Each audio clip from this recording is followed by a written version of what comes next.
Like I say, you will hear a lot of old films or old videos, basically, where Nixon or John McCain, Nixon or somebody talks about Marine One. Why, yes, our boys out there in Marine One are are circling the enemy now and going to land any minute and going to take him out, or whatever. Yes, Marine One. They're doing very good. Anyway, there's Marine One, Marine Two, Marine Three, and Marine Four, and these are basically aircraft or people, pretty much, and teams of people that Nixon or JFK or John McCain was hiring, and pretty much they would fly. Like I said, they had actually bought some of my jets from Germany, and like I said, the little personal jet, basically all aluminum jet engines, V-tail.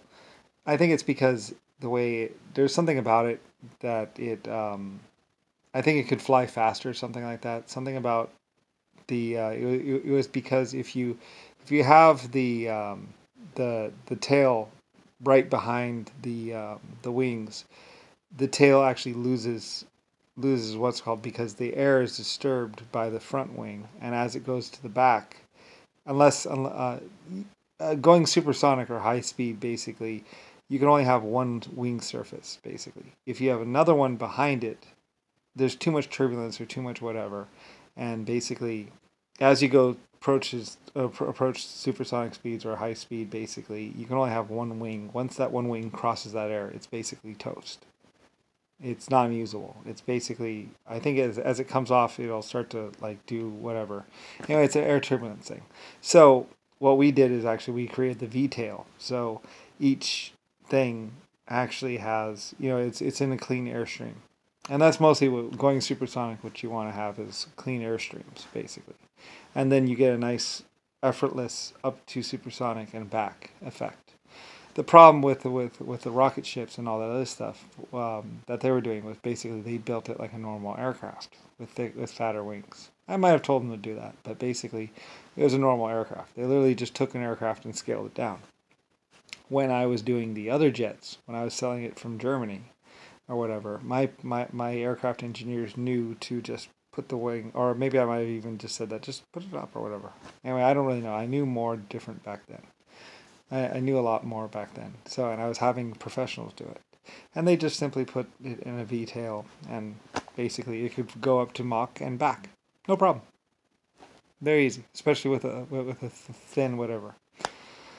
Anyway, lots of different things. It was a long time ago, but basically I sold some very small first single jets which flew around just fine with the V tail. I think it's supersonic. I think it's mostly, I forget exactly how it works, but basically, anyway, we were messing around with it. So anyway, those were actually sold by Germany, and like I said, just like the P50, P51 or P38 line. Basically, there's P51 line, and then there's, if you look at the actual building trees, that's right, it's P51, and then P38, and then others. So they're actually long. There's a P51, which is like a whole series by itself, single engine, and then there's a P38, which was actually dual engine, and then others. So anyway though, John McCain and Richard Nixon bought a couple of these aircraft, and they were flying around there, and they would actually be reporting on public access TV. Yes, Marine One, they're circling the disaster area now. Yes, yes, yes, they're circling it, and they're gonna go in to take a closer look. And basically, Nixon or one of them, JFK was pretty much doing that stuff, and even JFK Airport was actually, I think, named JFK before, and it actually stood for some Irish or something like that. And then JFK, I forget. It gets all confusing basically, as because there's so many lies out there and so many ridiculous. It was so far fetched that everything like there's reason and truth, and then there's what it's just like gone, left, or basically there was no president other than me, very much. And they were going around saying, "Oh yeah, it's circling the disaster. Yeah, they're gonna come in and take a closer look." And they basically land and they shoot people or whatever, and mostly just innocent civilians are saying. And people are like, "Oh yeah, yeah, yeah, they got the hostage," and I think one of them will be like, they got the hostage," and it's actually, I think it's possibly even just them doing a radio show. They're doing a lot of things saying it was news or saying that oh yeah, world affairs. Yes, yes, yes. World Affairs. Yes, there's a hostage situation in Burbank. Yes, yes. Marine One is circling now, and they're going in for a closer look. Yes. Oh yeah, and they have. Oh yeah, they're taking fire, and now they. Oh yes, yes, yes. Now they have the hostage safe, and they would do that on the radio. Complete fiction. People actually thought that there was Marines or Marine One or like Air Force One, and that it was actual government thing or actually something. It was nothing more than a radio show. They eventually bought aircraft, and I think then they might have done something. Anyway, Marine One was a fictional aircraft that actually didn't exist at first. They didn't own it. They didn't have anything to do with it. It was just Richard Nixon or John McCain or someone doing this fake radio show, and it was actually listed as fiction. But you wouldn't know that unless you actually talked to the radio broadcaster or the people.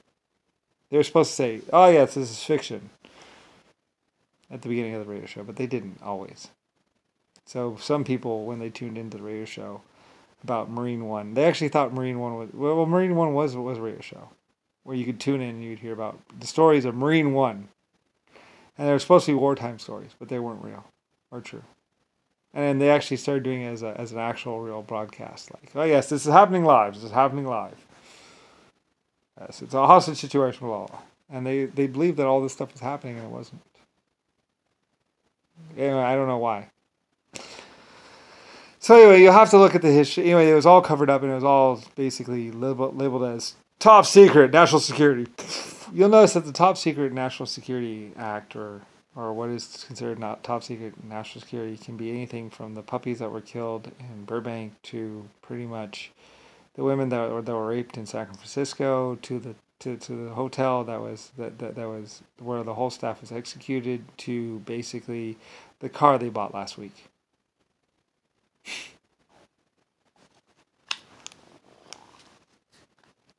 Label national security, and oh yeah, the boys in blue are boys out there. They need this money. Yes, they need this money. Yes, it's fighting the war. Talk to one now.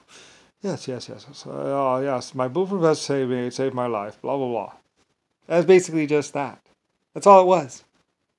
Richard Nixon, John McCain, all of them, they were just a radio show or a TV show or a TV broadcast. It had nothing to do with anything that was going on in the world. Absolutely nothing. It's all fake. But people believed it because it was on TV or on the radio. JFK would say lots of things that he did, and realistically, he was actually raping women inside factories and all kinds of other stuff. Nobody in two cities over knew. Nobody knew anything. Unless they actually drove and spit the gas to drive over two cities, they would never know what actually happened in the next city over. And very few people actually had time to break off from work to actually go and drive to see what was actually happening in the next country, let alone the next city, let alone the next country.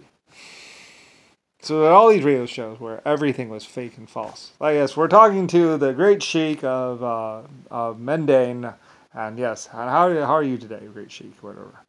And they would also do this to like, great sheik, how are you doing today, great sheik, or whatever. Which is like, why would you even do that? A lot of people, when they heard the broadcast or looked at the broadcast, why would you say, how are you doing today, great sheik? Or whatever. Because they would always say the title, not the actual person's name. Or anything like that. There was lots of stuff that people were like, what the? Huh? Anyway, like I say, a lot of this stuff, I was actually out in space, actually on a different planet, and my people were picking this up on broadcast.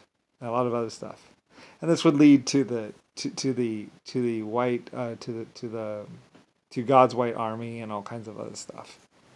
And all kinds of just like this big old nightmare. And basically I found myself in a war. Like, they're coming to kill us! And basically full on war. And lots of people would say that I was fiction and I was lying, whatever. But that was just, anyway, it just becomes this great big nightmarish thing where basically I left one planet and basically some bunch of people just started using their free will in a very weird way.